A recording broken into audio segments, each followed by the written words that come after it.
right, guys, welcome to another exciting episode of the Space Bro Show.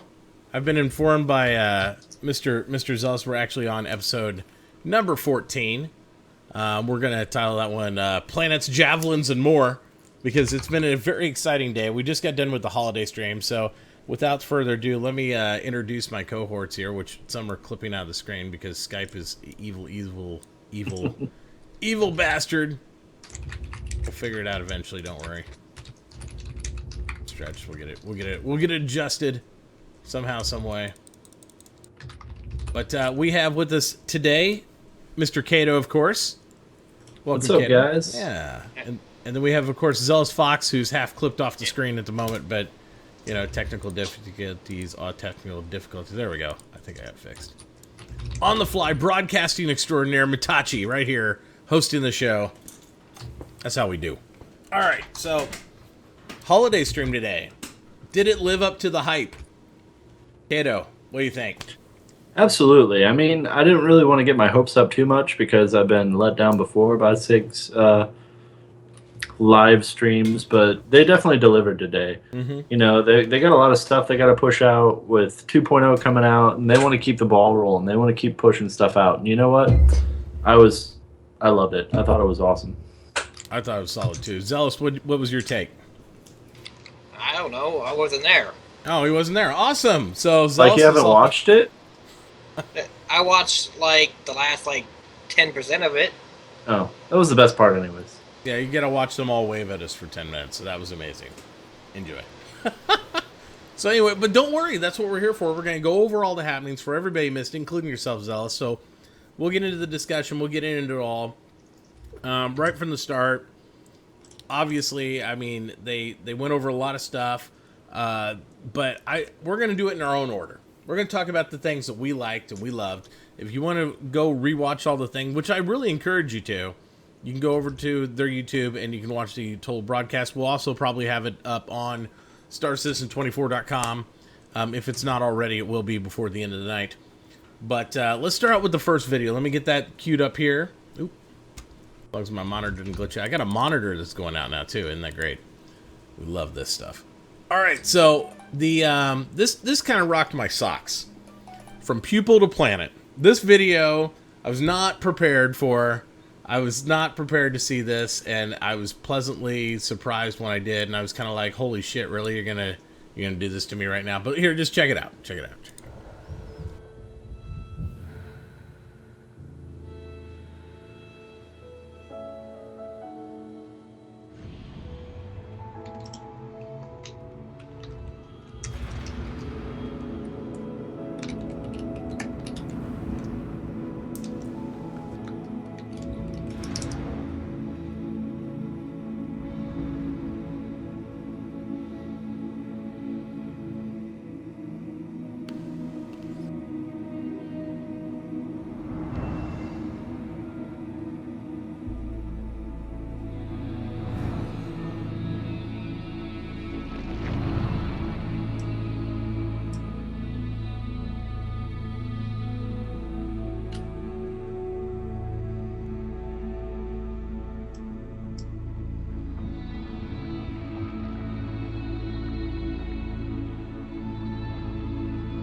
All right, I think we dropped the call there, unfortunately, but we'll get it right back.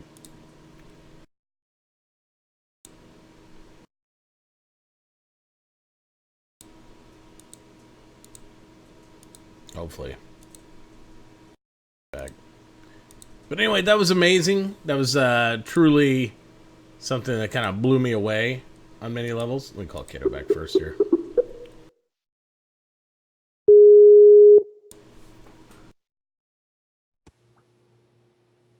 No idea what happened there. I don't know if Zealous opted out or the call dropped or what happened with it. But anyway, we got Kato back. We'll try to call Zealous real quick and we'll see if he picks up as well. Had a group call. I think it's me because I called Zealous first. If he DC'd, then it probably went crazy on us. Well, he was there. Yeah.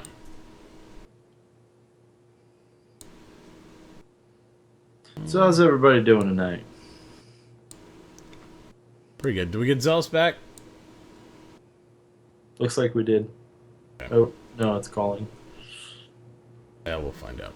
Either way, that video was amazing. That was so cool to see it. And then if you know, I was just sitting there. I was basically, that was like my jaw drop moment for me for watching the actual holiday stream. I was a little bit just totally, I didn't know what to say. And you know, I'm usually not speechless in general. So I was just kind of like, I had no idea what was going on there at first, and I was like, are they really serious going to show like this whole planet and it's all possible and it's going to happen and it's going to be in Star Citizen? I was just amazed. I was just amazed. It was just, I don't know what else to say about it. I was definitely not expecting a demo of the work in progress they were doing with planetary landing and all that stuff. You know, up until recently, I was still under the impression that they were going to do kind of a tracked planetary landing, you know. But now they're like, no, you can fly through the atmosphere. You know, you can land on your own without any animated, you know, tracks and stuff like that. I think they're maybe saving the track animations maybe for the more populated like Nyx and those things. I think they'll still do the tracked animation. I think they're going to let us do on these the customized planets and the exploration and that stuff. Maybe they're going to make you be able to fly free. I'm okay with that. I am, you know, I'm good because I'm visualizing like space combat in atmosphere. Yeah, you know, like just duking it out along the surface of these planets. Like the aspect of that is just freaking awesome. Think about the firefight, like a firefight live going on the ground, right? And you're coming in there like with the Redeemer, and you're seeing that live firefight on the ground to bring in reinforcement troops on the ground live as you render it in, and you're seeing laser blasts and stuff, and you're like coming in hot dropping. That's just amazing. I mean, and let me say something about this right here, which I think is lost in this video a little bit, and I know it's called, you know, Pupil to Planet. Look at the fidelity of this. This is rendered in-game engine of this character. Yeah. This looks better than what I saw in the Squadron 42 video, to be honest. I mean, the fidelity in the skin, and I mean, that looks really good. The only thing he's missing is maybe the big money hat. But but yeah, I mean, this looks so good. It does. It really does. Just going through the screens, I was just blown away. And this is the thing. You know, we can even do a little theory crafting here. It's like procedurally generated rocky planet with atmosphere. Where's the tagline I saw?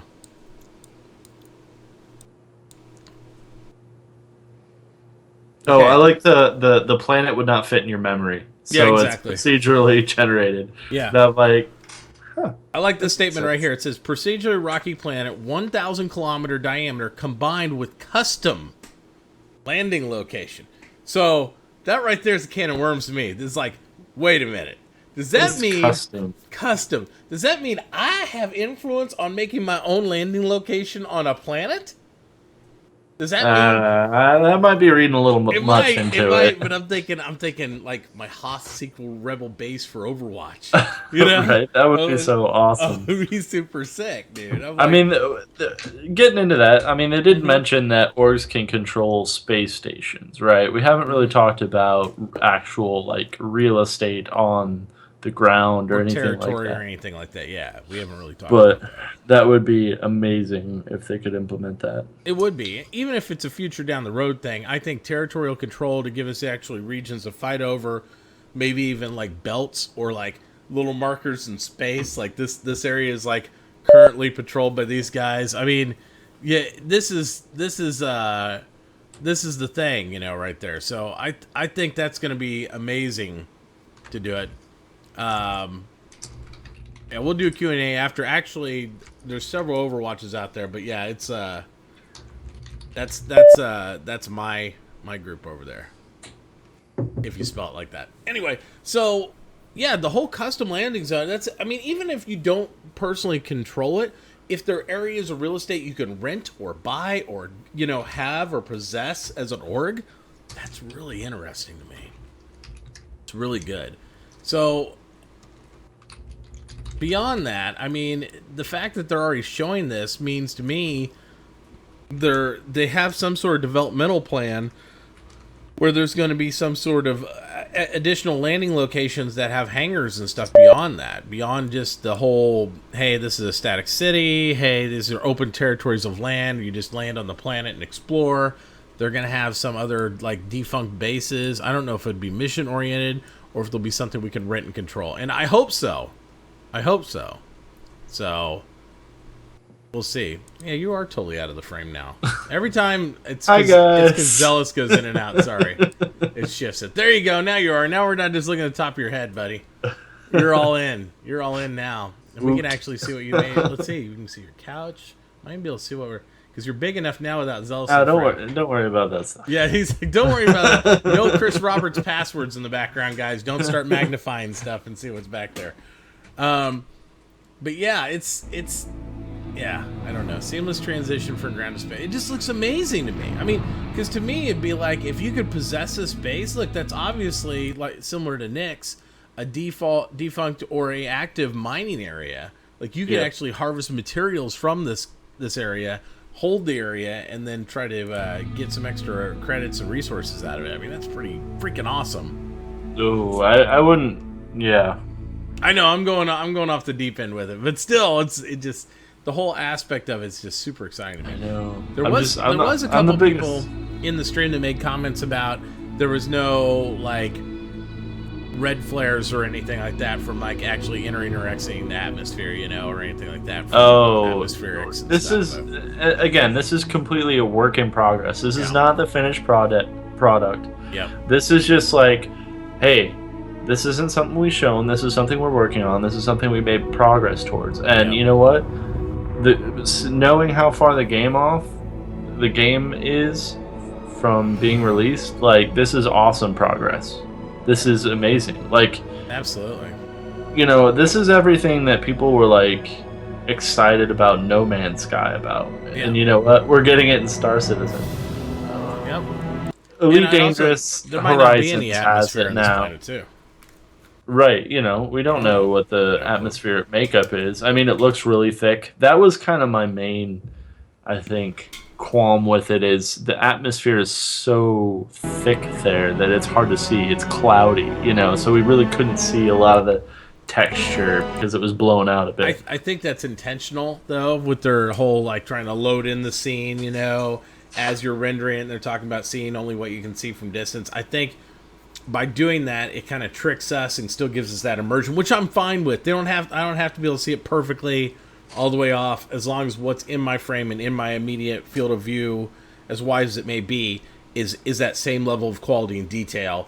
They can, they can pull their little tricks to do that stuff for me. Look at the halo effect, though, from the Eclipse. Like, yeah, that's beautiful. That's beautiful. If we get this a game, like. Oh, and the lens flares. Look at that. It's like, it's not real if it doesn't have lens flares. Star Trek taught us that. It's not real if it has lens flares. But they did it right. They really did it right. Look at that. That's gorgeous.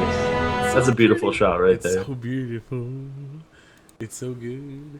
All right. So yeah, that really excited me. That set it off for me. They had a lot of details in there where they showed the full fly through, which we won't show, but they showed This is not just a video, people. We actually do it. And if you go over there, and we'll give some links after the show when we do the after show and we answer questions, when we interact with you guys a little bit more.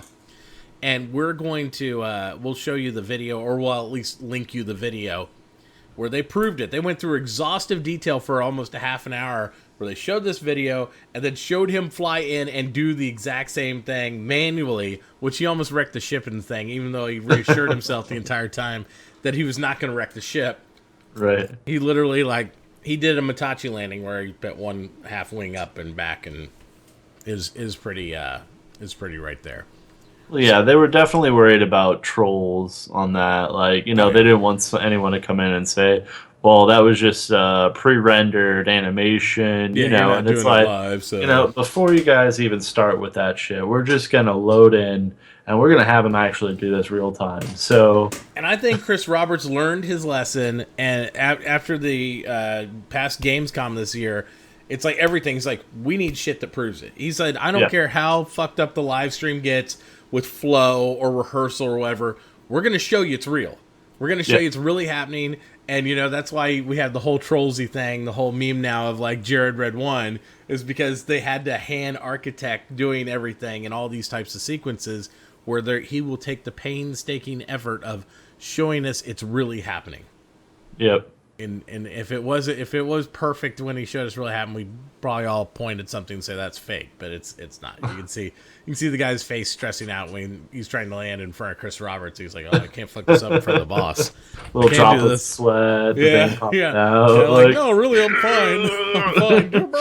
I'm fine. Don't worry about it. But yeah, it was so good. I mean, so in addition to that, we saw the Javelin. And the Javelin stuff, I mean,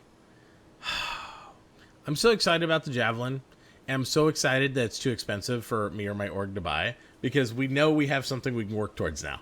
Because somehow we always find ways to do it. It's going to be if we wanted one, we could get one, but the thing is we'd be sacrificing so many of our money-making ships that it's not practical. We are in a good position right now as an organization to be able to facilitate making money and offer the support services to our clients that we really want to be able to as a mercenary organization. I think anything else we add from this point on will just be small cookies. We have the base fleet of what we want, and I think we're in a good position for that, and that's why we're just on a big recruitment stint at this point. But the Javelin, we need people to fly our ships. Yeah, more people to fly ships.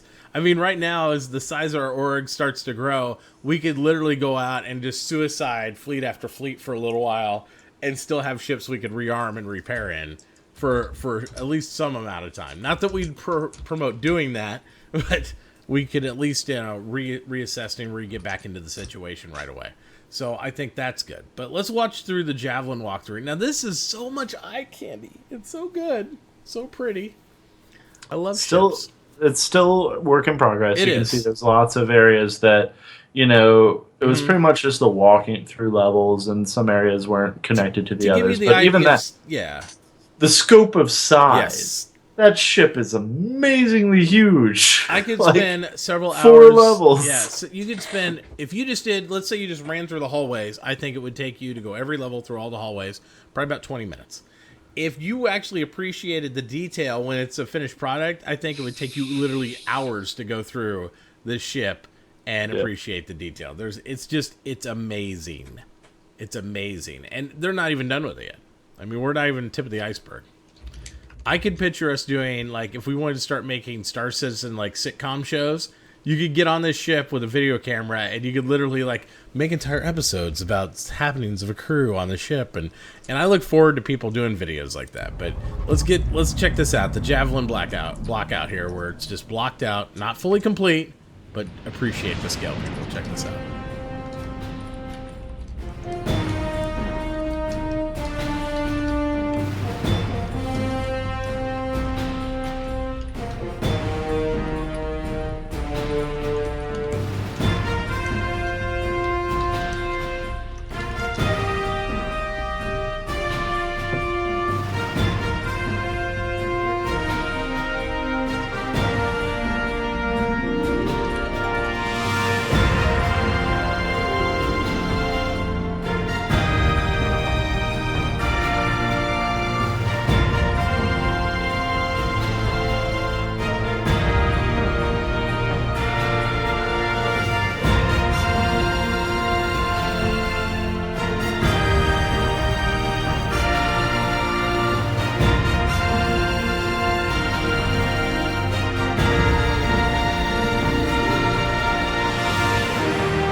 it looks so good.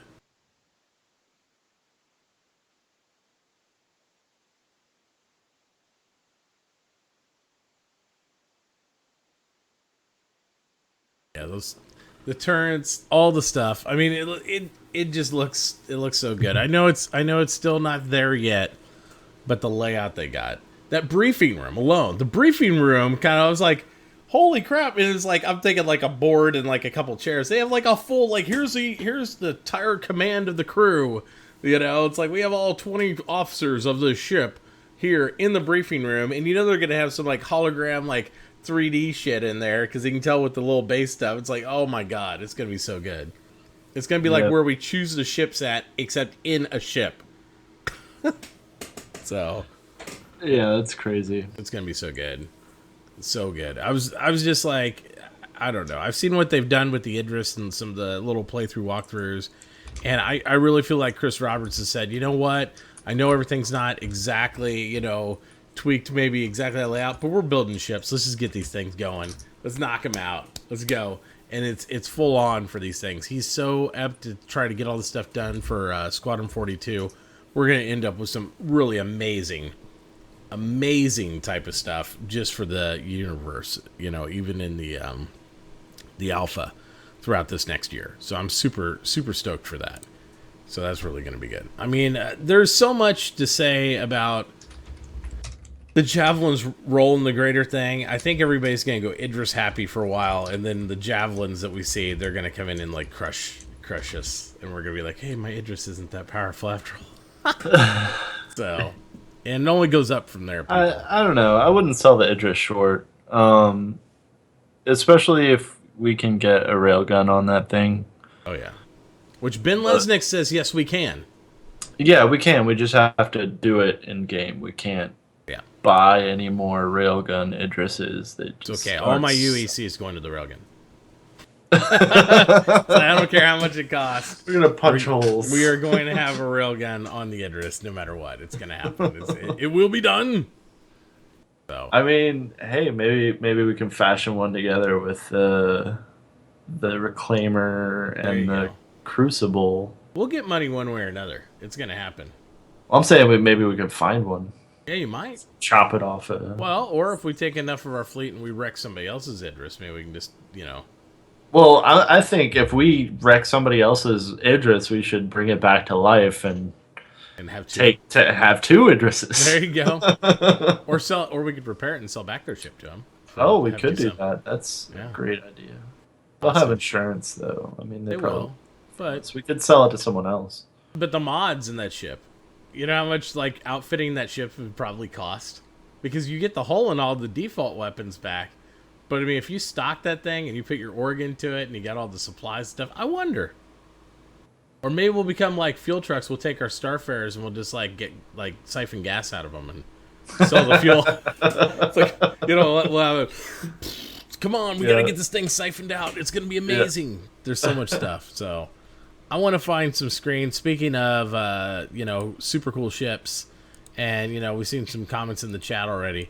The Starfarer. I mean, oh my god! Yeah, do you have that video queued up? Because that was pretty amazing too. Yeah, I need that. I don't have that one queued up. I need that one queued up. I just realized that when we said something, I was like, oh my god, I don't have the Starfarer queued up. Oh, that was honestly, I was more impressed by the Starfarer just because it was the completeness of it. You know, well, like, and we're gonna be flying it soon. I mean, I'd say soon with bated breath, but I mean sooner than we realized. I didn't think it was going to be. They were as far along as they were. No, especially with the amount of rework they've done on it. Right, but it's all a part of, like they said, you know, establishing an identity with these different manufacturers, and then that lets them build everything else a lot faster. You know, so the Gemini was just what they started with, and you know, once they got that ironed out, then it was much easier for them to throw the Reliant and the Freelancer and all that together. So. Hey, I mean, I like how they did it. I do too. I don't know if they actually cut out a video because I was on their YouTube. I don't know if they cut out the actual video from the main stream of that. Let me see if I can find it. See if you can find it, and I'll go to the stills on that for right now. But I mean, yeah, that ship was just like, oh my god, Because there's all the freelancer stuff. We'll get into that in a second. Which, by the way, it looks amazing too. But I mean, it's just so impressive how far they've come along with some of these big ships so quickly. There it is.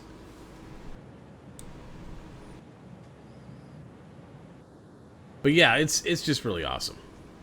Oh, you isn't found some.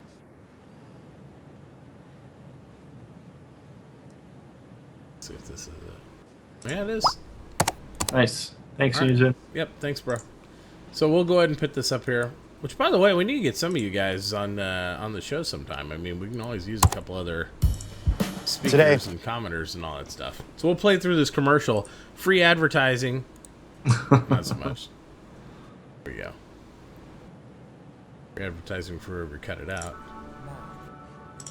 Incorporated. Nice. Here we go.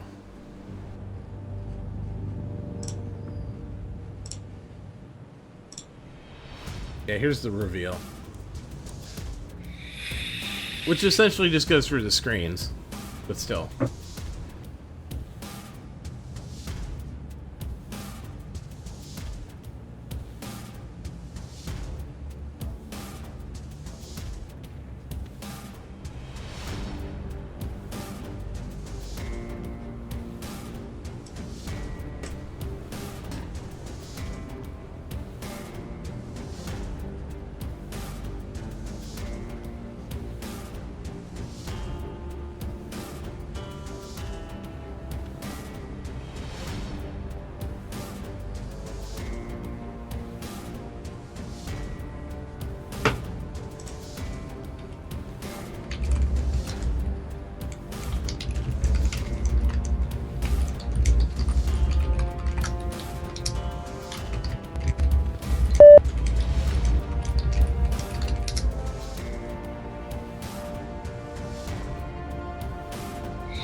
That is crazy loud.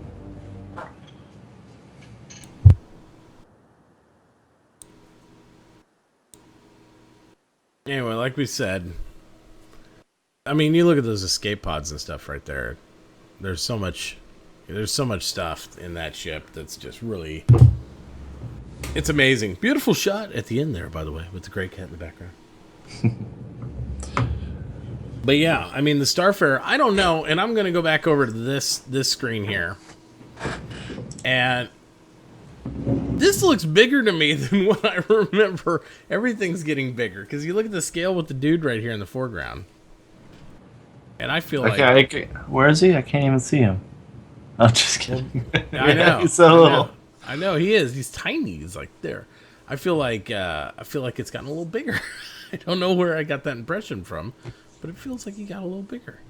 No, it's a common consensus. Everything's getting bigger, and I love it.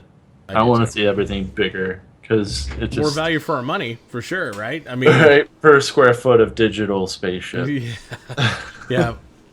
Let's not give them an idea. They might start charging us by the linear foot. Then it's like, oh well, this one's got 3 more feet on it. That'd be an extra $20. No, but it's really good. I mean, I'm so excited that we have some of these in the org, and part of our, as people were mentioning, key phrases like fast reaction force and stuff like that, but fleet supply. We plan to where we can keep our fleet out in space for indefinitely. And if so need be, and with the amount of refueling ships and stuff like that, this is just going to be exciting gameplay. I did notice a big change on some of the ways they were well, I won't even say guessing, but now decided on how the refueling will work. Originally, they had something like with the mid-air refueling type tactic where it had an extension hose they were talking about. Now they're talking about some sort of catwalk system where you actually go outside the ship, which I don't know. I'd have to see it. Well, that I think that kind of still plays into the tube. There's probably a guy that has to go out there and like set the tube out, right, and Yeah. retract it. Like, it's probably an external control for that. I don't know how else they would do it without it being super Well, cheesy. well, with the well, I don't know, with the Crucible, right? I mean, the whole thing's based on mechanical arms, on the repair, on the ship Right. and stuff. Someone's So got to control it, though. They yeah, got to see it. So they go out on the catwalk, they're controlling that arm yeah, or tube or whatever it is. yeah, You know, the catwalk is just to let people get out there and control it, yeah. I think. I think, but they showed no images of it, so I guess we'll No see. images. I think it's the part in between the catwalk is they walk out onto the catwalk that's in between all of the fuel pods. Because there's the fuel pods on the exterior with that, holding in that last shot. Gray cat in the background. It didn't really give you a good angle.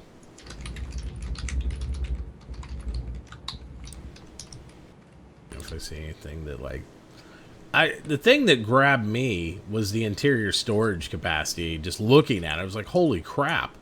The inside chasm of the ship is massive. I just never pictured it being that large. Right.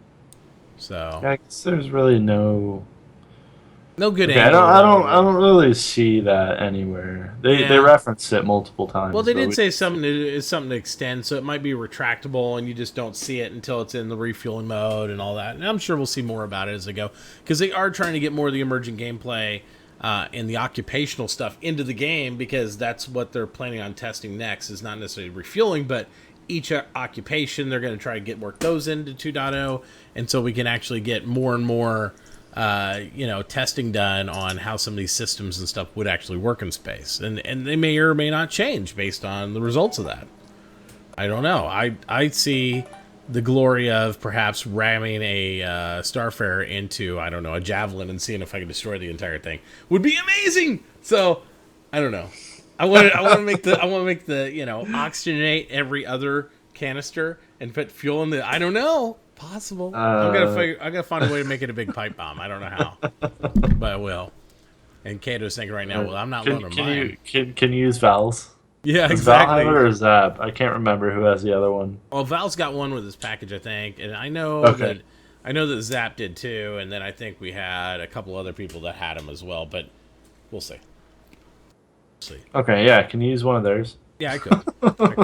We'll see whoever says, "Oh yeah, sure, Matachi, here you go. Here's the keys," and then we'll see what happens. Make your RAM 2 together. I don't know. We'll figure it out. We'll figure it out one way or another. The explosions are so great already, so it's I just want to make bigger, better explosions. So anyway, so we had all that, and the other thing that I piggybacked on this, they said the Saber will be hangar ready. Very soon. So it's like, boom. 2.1. 2.1. So you say very soon. We can weeks. give it a patch. Is it 2.1? So the next patch we'll have the Sabers in our hangars, and we'll be able to walk around and look at the beautiful Saber. I really thought the Vanguard, I did too. The way they talked, I thought the Vanguard would be. Oh, you know what? It's because I think the standard Vanguard is hangar ready, but not the variants. Like I have a Sentinel, and the Sentinel is probably not hangar ready yet. Probably not. And I think all that's not really based on the whole ship. I think that's based on the components that they have to put into each of these systems, and they're not ready because they talked about some of the not superficial, but the peripheral assets that they have to add onto the different variants of ships are not quite prepared yet, so that's why they have to do it. The Reliant, I thought, would actually, on the opposite side of the coin, I thought the Reliant would actually be closer to done. It looks pretty close. It looks really close, but they're saying, oh, this is the white box, and I'm like, white box? I was like, I don't know. Or gray box, or however they said it. I don't know, they just acted 3 weeks ago like they were like, oh, we're working the flight model right now, it should almost be there, and maybe they are. They don't necessarily reveal everything to us, so with the variants and stuff, it might have added a little bit more time. You got to create all the different aspects of that, and I was kind of I don't know that I'm fully intrigued as much as I am just curious about the scientific variant, the little science/explorer one.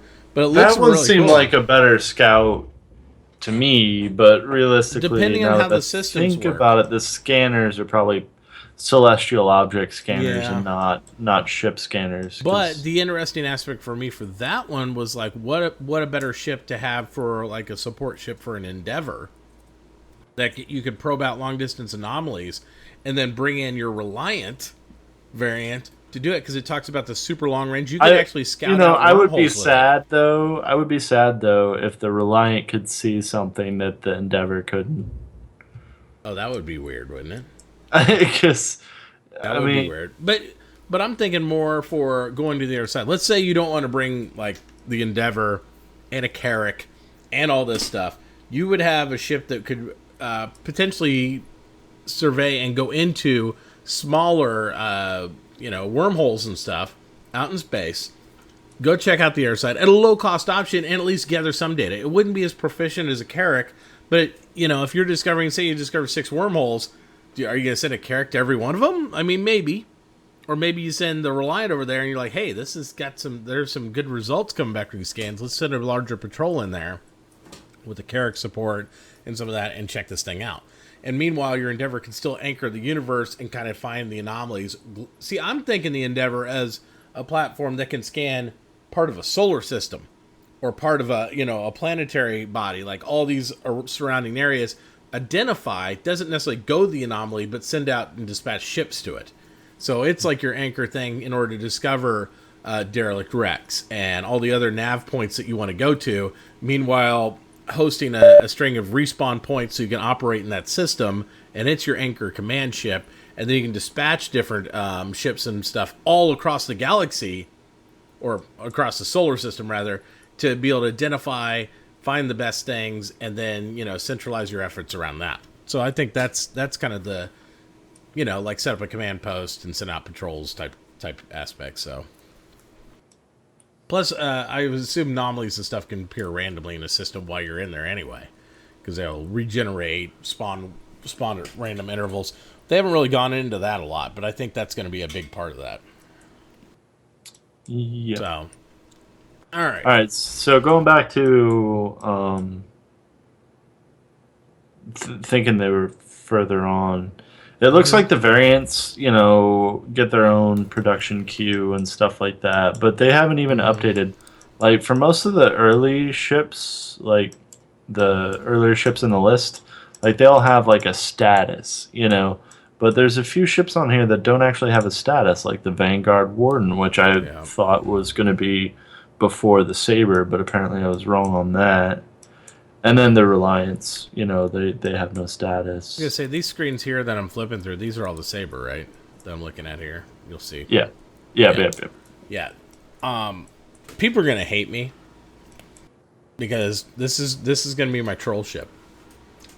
You're not going to know I'm there. And then they're going to be like, look, there's a Saber. Oh, it's my I'm dead. Because I am so much going to utilize the stealth tech on this thing to just obliterate people until we have meaningfully persistent gameplay. So you guys will hate the day that they make this ship flyable, because I will be all over you all the time. I was watching a stream earlier where they were testing out, just talking about the stealth tech. They were testing out the Ghost, and so what they did was they hid behind a station and turned all their systems off, and then they were just like, "Okay, tell me when you see me." And so typically you can see ships from a distance about 10,000 kilometers or 10,000 meters. 10,000 meters, yeah. 10,000 meters. When they're on online. the Ghost, right? When they're online, offline, the Ghost 5,000 meters. Really? Yeah. So that's a significant difference, but it's still, it's still not within range of most weapons. Well, let me further that experiment, as I was experimenting trying to kill a Ghost yesterday in the PTU. Now, this may or may not be hard numbers, but I did identify the Ghost, I think, on radar at about the same, about 6,000 meters. I could not achieve missile lock on the Ghost until I was 200 meters away. Oh, are you serious? And that's it stationary. That is pretty amazing, actually. I was like 200 meters. So I could see there. I could shoot at him. No mistake there. But there was no missile locking capability on him. until 200 meters away. And I don't know if his systems were on or offline. I'm going to assume they were offline and he was just there, but that's still pretty incredible. Because if I'm in a firefight, there is no way in hell, if it's a multi-ship firefight, I'm going to primary ghost. Because there's no way I'm going to lock it. I'm not even picking it up. Because I rotate through all my missile locks to find my targets, right? Well, here's the thing that I'm thinking, right? This is what I'm thinking. Mm-hmm. The bigger, heavier ships, the Constellation, the Retaliator, all that stuff, right? Their pretty much main damage is going to be missiles. Yeah. So those, the stealth ships, they're not going to be dogfighters so much. Yeah. They're going to be anti-constellations, anti-retaliators. They're going to be able to pick that was another stuff. thing. The lock time. Oh my god! For a Retaliator to try to lock onto just a regular light fighter of any type was like, I don't know, 15 seconds or better. I mean, On the Retaliator? Yeah. Yeah, it does. It's because forever. they're torpedoes. Yeah. But on larger ships, it was shorter. I mean, it seems, you know what I mean? Right. It's a bigger signature, so it's easier for it to. Which totally I love. I love the fact that they captured that, and it makes sense because you won't have big ships. Everybody's like, oh, it just one-shot me. Well, besides the fact you can usually outrun a torpedo or jump away right now, the aspect that it takes them half a day to lock you, I mean, if you're sitting that still on a Retaliator, you deserve to get one shot because it's like you can disengage from it so easily. Mm-hmm. You know? And it's really, and that thing flies like a tub. Anyway, it's like, it's a nice ship and it has good momentum, but it ain't got no super fly turning radius. But with the turrets, if you had all the turrets occupied, it's still very lethal. But it is not a solo man ship. You have no forward guns. All you have is torpedoes as a pilot. If you don't have gunners, turrets you're done. have huge blind spots. They do. Huge blind spots. You really need all of them occupied.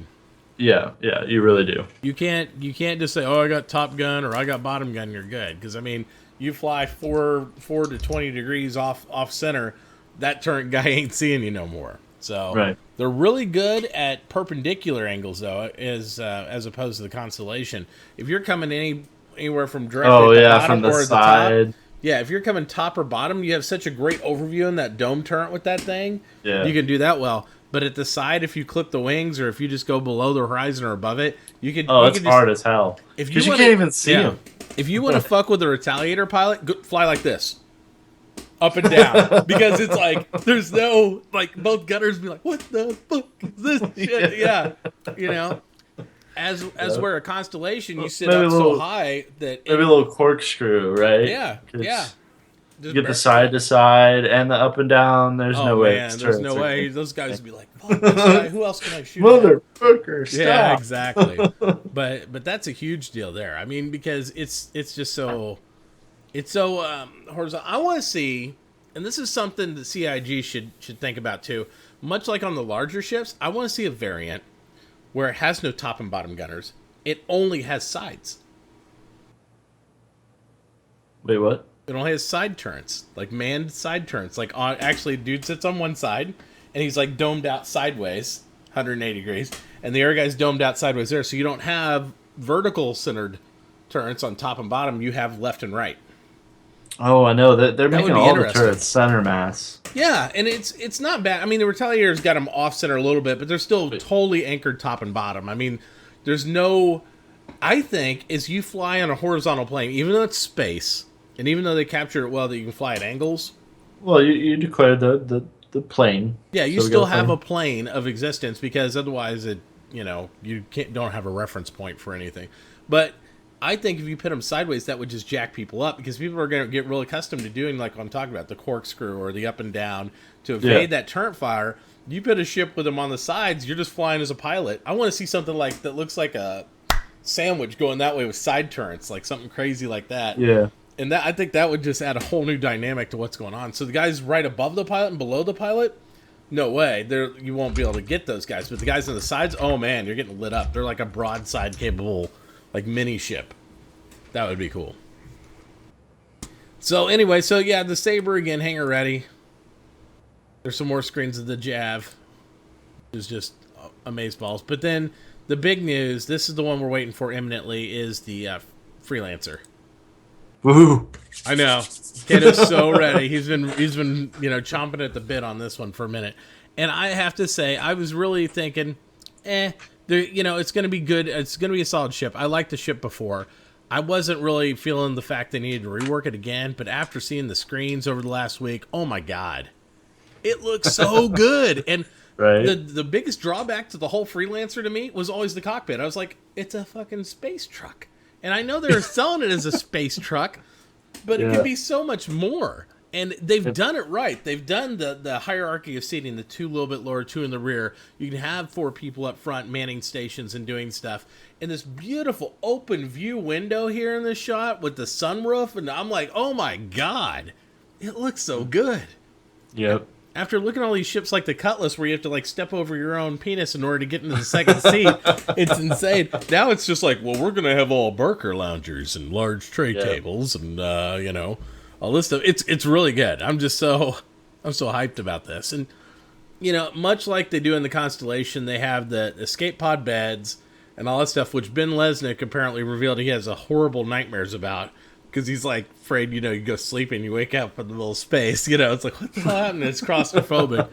But, that's the whole point, Ben. I mean, wouldn't you feel better? Go to sleep in a bed and then you wake up in space instead of... Hey, I didn't get blown up. I didn't get blown up. I got ejected. Everything's right with the world. Right. So, and they did show the gray cats going in and out of the back. Which is pretty cool. Yeah, the Freelancer is probably going to be my primary ship when we're not doing ops. Yeah. I'm going to be tooling around in that thing. It's a good armored... I mean, it's a good armored ship. To me, the Freelancer is like an A-10 tank killer to me. It's going to have a nice little... Especially the MISC. It's going to have that little armored layer. It's going to have the missile support. It's got a good, decent, beefy turret. And good gun controls for the pilot to manipulate stuff. So... if you want a counter for like a Connie, this is the one. This is the one to going to be like, well, you're a nice Constellation, but I'm a little more dedicated role ship that's going to eat you alive. And it's not quite as big, but it's going to tear them up. I can already tell. It's going to be really good, really good. So, all right. So let's see here. I see you guys asking questions. We'll get into it here really shortly. We're going to just kind of wrap this up. What else do we see that we need to talk about real quick? Ship sale at the end of the year. Ship sale at the end of the year. So they are going to do, and they said the weekend of Christmas itself. I think the 25th through that weekend. Because they had some things they're changing with the VAT over in Europe and stuff with the taxes and stuff. They are separating things. There's a couple things that are happening here that everybody really needs to pay attention and be aware of. First off, the starter packages you can get now, whether you win them, you buy them, whatever, you need to buy those right now. You need to use my referral code too. But you need to buy those right now because they are going to separate Squadron 42 from the starter package for the whole world. And the main reason behind that is because right now it's our advantage. We get both games literally together right now. So if you are on the fence or you're thinking you might, go ahead and buy it. Buy the starter pack now. It's not only going to increase in price, especially for people across the pond over in Europe, it is also going to separate, and you will have to buy the campaign separate from the actual MMO. Yep. So be aware of that. You no longer can pay $30 for one game. You might end up paying $30 for one game and $30 for the other game. So or more. I mean, they talked about retail 45 on Squadron 42 at one point. If you guys don't have game packages yet, please pick them up before the end of the year because you'll get shafted. Yeah, you will. You will. And I understand if you're still in doubt, that's fine, whatever. But if you're thinking, this is probably gonna be something I get, now is the time to make the move on it. Do it now. Don't wait. 'Cause it's gonna cost you more money later. If you hate it, I guarantee somebody will buy that package off you later. I get it done, guys, because I don't want to see people left holding the bag. Other thing, and I don't know if they're doing it right at the end of the year. I think Sandy said something about end of January, but they are going to be adjusting the prices for everybody that have the VAT applied to their stuff, they're going to have to make that adjustment. They've been superficially deflating the cost of the packages to help make up for the tax. They can't do it any longer. They're not going to do it. They're going to have to increase the cost. So if you're overseas and you do have a VAT in your area that's applied to different purchases you make, it is going to increase the cost of your purchases for Star Citizen packages and ships. So if you're on the fence about a purchase and you're already a Star Citizen, better make that move now. Don't wait on it and pay some huge increased up cost for something that you're going to do later. Plus, the other thing to think about is if you get a lot of it in your account, you can always do unmelts. You can always do other things. You can always get that credit back. I mean, because with the flexibility they have. But make sure that you try to get those big purchases out of the way before they impose that VAT on you fully, because they are going to make those adjustments. But because of that news for you guys, that means re-release of all the ships to us, too, over in the U.S. So, thank you. Sorry, but thank you. That's the way it's going to go. So, other than that, we got those big sales going on. We got the variants out for, like we mentioned before, for the Reliant on sale. Look for 2.1 to hit PTU, probably maybe the end of the week, early next week. Yep. Very soon. Very, very soon. So they're still working out some stuff, but I don't think there's several things that I was disappointed about, and I know you mentioned earlier, Kato, they're not including the new party system yet in 2.1, which is disappointing, but okay. Very. Yeah, because we need to play with our friends, and they say, Chris has assured us that is a top priority. He doesn't want to hold back 2.1 for it, but is a high priority, so I would see it in the next patch or an interim patch between 2.1 and 2.2. But we're definitely going to have that. I also think that we're looking at the new EVA mechanics. I don't think are also in 2.1. I think he's trimming the fat, because since he said he's going to put 2.1 at, he's going to put it out. But we're not going to have the new EVA mechanics yet, and we're not going to have the buddy system, which was really one of the two main things I was looking forward to, other than the ships coming in. I know. I was hoping they would take a completely opposite direction. Yeah. No ships, but better functionality. Which I understand both. I mean, it's their call. The buddy system, the party system is really important. But if it's not ready and everything else is, I don't see a reason, whether you stamp it 2.1 or 2.2 or whatever. Give us what you got so we can test it, make sure it's perfected to the best we can at this stage, and let's keep moving on to the next stuff. But that buddy system and the partner system and the party system has to come next.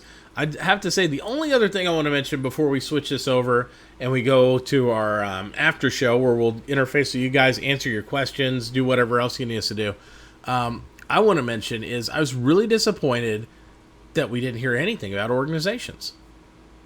Oh, yeah. That was a huge thing. We've been waiting on Organizations 2.0, right? Forever. And they keep mentioning, we'll have an update. We'll have this. Wait for the next stream. They got some stuff for us. Wait for CitizenCon. And I've heard nothing about organizations. But yeah, that might have to be a 10-4 question. Yep. And I know it actually hit 10-4, the chairman, about 3 episodes ago. And he went into detail about, they're going to have an update, and some of the functionality they wanted to do, and all this stuff, but it was a lot of, and long-term, and blah, blah, blah, and all this stuff. But they've kind of teased us with this whole fact that they have something in the works, but they not only haven't talked about it, they haven't said what it actually is in the works, because they were acting like they're saving it for a reveal. Well, the reveals are over, people. This is the last reveal of the year, and now I'm like, okay, did you forget about the orgs? So I don't know. I think we'll see some stuff. They're good at building hype. Well, outside of these big, I think the omission of it was intentional, and primarily because you can't really get a lot of org interface with the party system with the party system in the shitter. I don't see them being like, well, we got great organizational detail, but you can't even party in game. Yeah, I mean. Yeah, and even then, like, organizations are still kind of PU related, and I think we're going to see a lot more ramping up of Squadron 42 We are. in the coming year, and PU stuff is just going to be Well, on the back burner. and just like most MMOs and stuff, we have, like with Eve, almost organization stuff were entirely supported and created and managed by the players outside of the game until they implemented those things in the game. And I think that's kind of where they're at with it. They want to provide that support, but it's not the highest priority right now. I mean, the org stuff needs to happen, mostly in my mind because they mentioned they were going to do it. Otherwise, I wouldn't even be harping on it because they just kind of dropped it and kind of walked away. And it's like, oh yeah, orgs, you won't believe you'll be able to email everybody and there'll be stuff and things and it'll be more meaningful because it'll actually be tied to the actual persistent universe. And yeah, so the few things I look forward to see them get online before that: shopping, inventory management, persistency, then orgs, and preceding all of that stuff, obviously party system. So if they do it like that, if they do party system and shopping, then get some persistently level with the inventory control where we have like some sort of persistence in the actual alpha, I'm happy. You can give me the org stuff as we go, but we need to get this stuff going. So persistency, party system, those things, much higher priority than worried about what I do in my organization because I can always email the guys.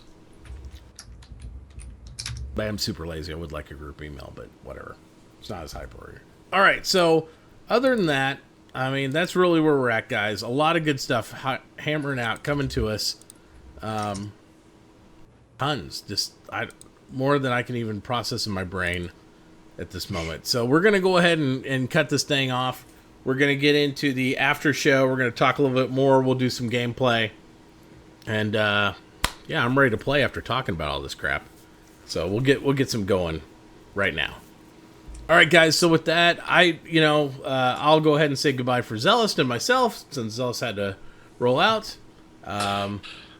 Kato, thank you so much for being on, as always. Thanks for having me. Yeah, absolutely. You guys stick around. We'll be right back. We'll be right back. We're going to cut the broadcast so I can do a quick reboot and all that stuff, and we'll be right back with the Space Bro After Show. So have a good one, guys. Thank you so much for watching, and we'll see you in a few minutes.